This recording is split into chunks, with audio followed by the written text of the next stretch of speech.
आपसे ज़्यादा नहीं 3 से 4 मिनट की जो है मांग करता हूं, और वो भी इसलिए क्योंकि मुझे भी ऐसा लगता है कि इस देश को अगर आपको बचाना है तो 3 से 4 मिनट आप मेरी बात सुन लीजिए। आपको मैं सिर्फ सरकार की निंदा करना है, सरकार की बुराई करनी ये नहीं बताऊंगा, बल्कि ये बताऊंगा कि इस देश को संकट से निकालना कैसे। 3 से 4 मिनट ज़्यादा नहीं। देखिए, सबसे बड़ी समस्या ये है कि हमें हमारे सवाल दबाए जा रहे हैं। हम जो भी क्वेश्चंस रख रहे हैं सरकार के सामने उनको दबा दिया जा रहा है। तो आपको करना क्या है, आपको सवाल पूछना है। सवाल कैसे पूछना है? आपके हाथ में आज की तारीख में सोशल मीडिया है, आपके हाथ में फेसबुक है, इंस्टाग्राम है, ट्विटर है, बहुत सारी चीजें हैं। आप उन पे लगातार सवाल करिए। आपके सवाल को दबाया ना जाए, ये आपकी जिम्मेदारी बनती है। आपको सवाल किस तरह के करने हैं? आप सरकार से पूछिए कि भाई अभी जो है कोरोना की है महामारी, हम लोग ने सेकंड वेव इतना झेल लिया, किसी देश का इतना बुरा हाल नहीं हुआ, हमारी हालत बांग्लादेश से खराब हो गई। अब दोबारा से रिकवरी के लिए सरकार क्या कर रही है? दोबारा से आर्थिक रिकवरी जो हम लोग कैसे करेंगे अपनी, जो हमारा इतना बिजनेस लॉस हुआ, जो सब कुछ हुआ, ये सब ठीक कैसे होगा? सरकार इस पे क्या कर रही है? सवाल करिए आप। सवाल ये करिए कि इलेक्टोरल बॉन्ड्स में से जितना पैसा जो है जाता है, इसके बारे में जानकारी सिर्फ सरकार को क्यों है? सवाल करिए कि जो हाउसिंग जो है स्कीम्स में जो इतने पैसे खरबों रुपए जो घर लोगों को घर बनाने में लगे हुए हैं, लोगों को उनके घर नहीं मिल रहे हैं, इस पे आप सवाल करिए कि उस पैसे का जो है क्या हो रहा है, घर क्यों नहीं मिल रहे हैं।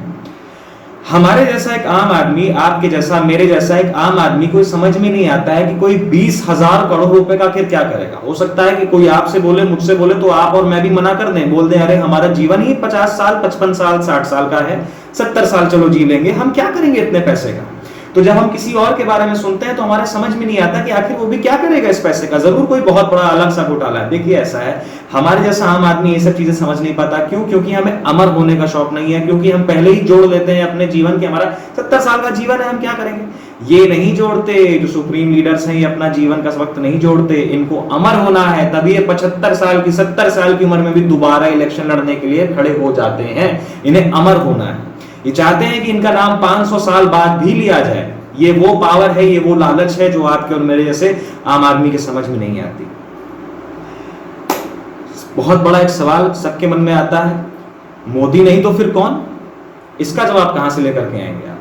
देखिए, एक नया लीडर तब निकल करके आता है जब वो सवाल करता है, और इस सरकार जो कर रही है वो सवालों को ही दबा दे रही है। तो आपके सामने नया लीडर आएगा कहां से? नया लीडर तभी आ सकता है जब वो सवाल करेगा, उसके सवालों से बाकी जनता जुड़ेगी, उसकी बातों को समझेगी, उसका साथ देगी। लेकिन हालत ये है कि सवाल करते ही आपको जेल में ना डाल दिया जाए। आप तो सवाल करने से डरते हैं, तो नया लीडर कहां से लेकर के आओगे? करना कैसे है इसको?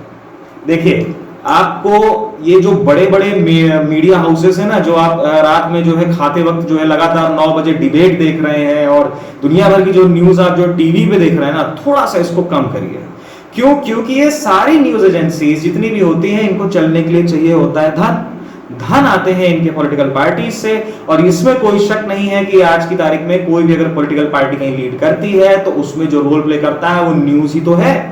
तो न्यूज को आपको थोड़ा सा कम करना होगा, रादर देन आपको जो है डिजिटल न्यूज पे थोड़ा सा ज्यादा जाना होगा। डिजिटल कैसे? जो लोग आपके तारीख में यूट्यूब पे चैनल बना करके कुछ भी लिख रहे हैं, कुछ भी डाल रहे हैं, वो भी बिना प्रूफ के न्यूज नहीं डालते। आप उनसे चिढ़ना बंद करिए, उनको सुनिए, उनकी बातों को सुनिए। अगर आप चाहते हैं इस देश को और गड्ढे में ना लेकर के जाना, तो उनकी बातें भी सुनिए। वो भी बिना प्रूफ के कुछ नहीं बोलते हैं, उनके पास भी प्रूफ है, उनके पास भी वजह है कुछ बोलने की। आप उनको सुनिए, सवाल करिए, अपने बीच में एक नया लीडर को आने दीजिए, तभी इस देश का कुछ हो पाएगा। बहुत बहुत धन्यवाद, आपने मुझे जो इतना समय दिया, धन्यवाद।